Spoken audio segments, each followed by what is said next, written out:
Stop replanting every season. These vegetables come back year after year, saving you money, time, and effort in your garden. Welcome back to Contain Your Life. You want a food garden that works smarter, not harder? These are the vegetables you plant once and harvest for years. First up is asparagus. Takes patience in the beginning, but once established, it can produce for 20 years or more. The secret is giving it a permanent home and avoiding heavy harvesting the first couple of seasons so the roots strengthen. Next is rhubarb. This hardy perennial comes back thicker every spring and thrives in cooler climates. Just remember, only the stalks are edible, never the leaves. Walking onions are one of the easiest self-renewing crops you'll ever grow.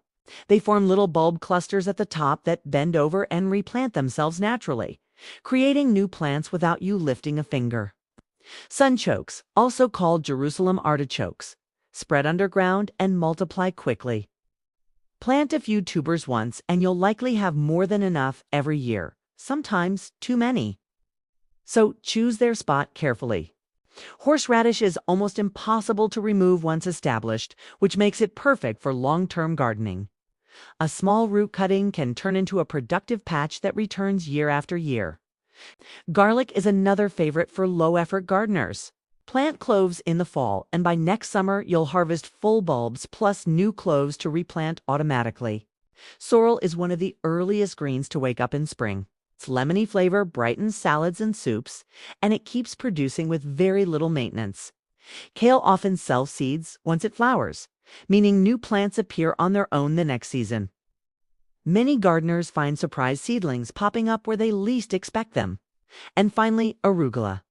Let a few plants go to seed and you'll see volunteers sprouting every year, giving you fresh peppery greens with almost no effort. The real secret to a low-maintenance garden is choosing vegetables that work with nature instead of against it. Plant once, step back, and enjoy fresh food for years. Which of these would you try first? Or do you already grow some of them? Thanks for watching, and we'll see you in the next video.